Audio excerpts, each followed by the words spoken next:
The Great Race, Down Under. The sun blazed over Darwin's harbour, shimmering on the turquoise waters, as a crowd gathered for the start of a most improbable contest. Banners flapped in the dry wind, kangaroos bounded nervously at the edge of the crowd, and a brass band played a slightly off-key rendition of a waltzing Matilda. At the centre of the commotion stood Leslie Gallant III, immaculate in his white suit, smiling with the calm assurance of a man who had never lost a race. Beside him, Maggie Dubois adjusted her wide-brimmed hat and scribbled furiously in her reporter's notebook, determined to chronicle every absurdity. And then came the inevitable crash of cymbals, the hiss of steam, and the shriek of a whistle. Professor Fate had arrived. His latest contraption, the Fate Mobile Mark II, looked less like a car and more like a rolling catastrophe.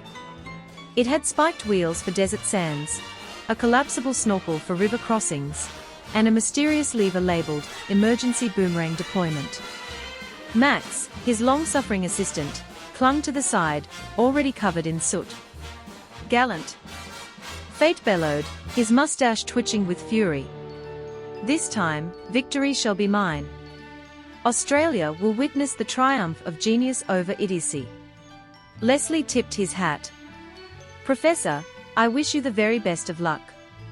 You'll need it. Across the outback. The race began with a roar of engines and a cheer from the crowd. Leslie's roadster glided smoothly along the dusty track, while Fate's machine sputtered, coughed, and then shot forward like a cannonball, scattering emus in every direction.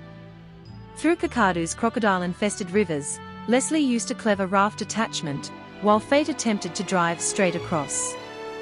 The crocodiles, unimpressed, chased him until Max deployed the boomerang lever, only to have the boomerang circle back and knock Fate squarely on the head. In the Simpson Desert, the racers faced endless dunes. Maggie commandeered a camel caravan, scribbling notes as she bounced along. Fate's car overheated spectacularly, forcing Max to fan the engine with a giant eucalyptus leaf. Leslie, meanwhile, produced a silver parasol and drove serenely, as if the desert were a Sunday promenade. Chaos in Coober Pedy. The mining town of Coober Pedy offered underground tunnels as shortcuts. Leslie navigated them with precision, while Fate's car became wedged between two walls. Max suggested reversing, but Fate insisted on blasting forward. The resulting explosion sent them rocketing out of a mineshaft, covered in opal dust and pursued by angry miners. The final stretch. As the racers approached the Blue Mountains, storms rolled in. Leslie's roadster handled the slick roads with elegance, while Fate's contraption skidded wildly, finally lodging itself in a gum tree. Max dangled from a branch, muttering, "Push the lever, Professor." At last, Sydney came into view. The Opera House gleamed like sails on the harbour.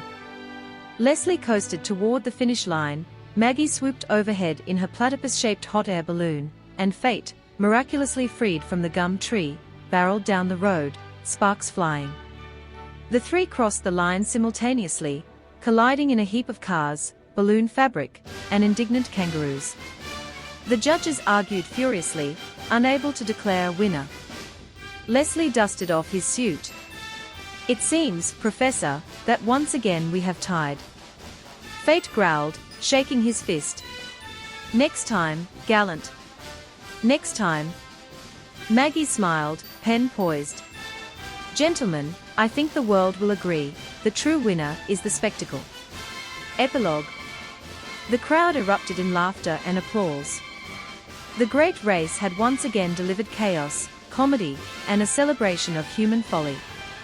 And somewhere in the distance, a lone boomerang arced gracefully through the sky, returning, inevitably, to strike Professor Fate on the head. The Sydney after-party. The Opera House transformed into a ballroom for the after-party. Chandeliers glittered, champagne flowed, and kangaroos were politely escorted outside after attempting to join the festivities.